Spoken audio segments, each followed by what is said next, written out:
Hi friends, welcome to ಬಿಂದು Deepak channel. ನಾನಿವತ್ತು ಮಸಾಲೆ ತುಂಬಿರೋ ಹಾಗಲಕಾಯಿ ಫ್ರೈನ ಮಾಡ್ತಾಯಿದ್ದೀನಿ.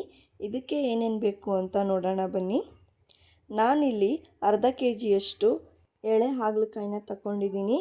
ಇದಾದಮೇಲೆ ಸುಲಿದಿರೋ ಬೆಳ್ಳುಳ್ಳಿ, 2 ನಿಂಬೆಹಣ್ಣು, ಸ್ವಲ್ಪ ಜೀರಿಗೆ, ಖಾರದ ಪುಡಿ 2 ಸ್ಪೂನ್, ರುಚಿಗೆ ತಕ್ಕಷ್ಟು ಉಪ್ಪು, ಇಷ್ಟನ್ನು ನಾನು ತಗೊಂಡಿದ್ದೀನಿ. ಈಗ ಒಂದು ಕುಟ್ಟಣಿಯಲ್ಲಿ ನಾನು ಸುಲಿದಿರೋ ಬೆಳ್ಳುಳ್ಳಿನ ಇದಕ್ಕೆ ಹಾಕೋತಿದ್ದೀನಿ.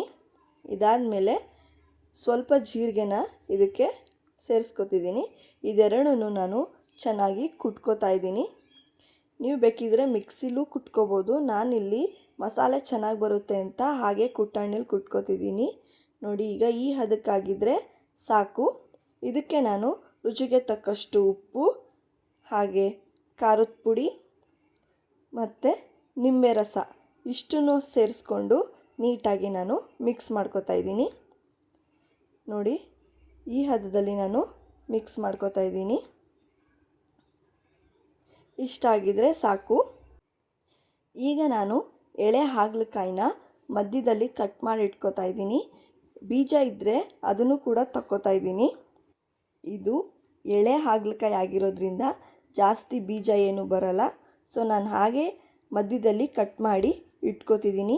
ಎಲ್ಲನೂ ಹೀಗೆ ಕಟ್ ಮಾಡಿ ನಾನು ಸಪ್ರೇಟಾಗಿ ಇಟ್ಕೋತಿದ್ದೀನಿ.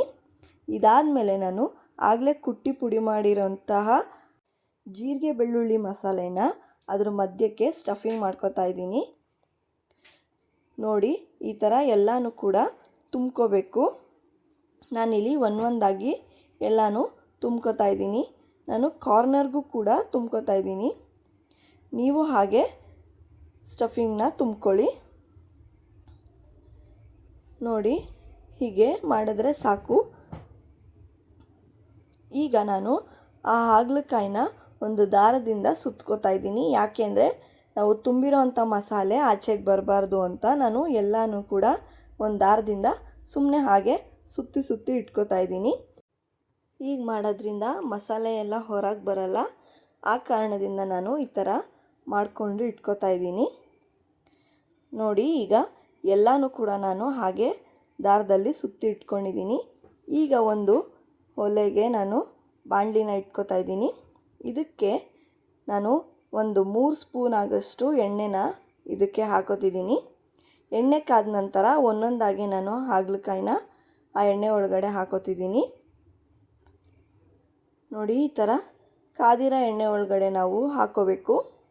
ಹಾಗೆ ನಿಧಾನಕ್ಕೆ ಹಾಗಲಕಾಯಿನ ತಿರುಗಿಸಿ ನಾವು ಬೇಯಿಸ್ಕೋಬೇಕಾಗುತ್ತೆ.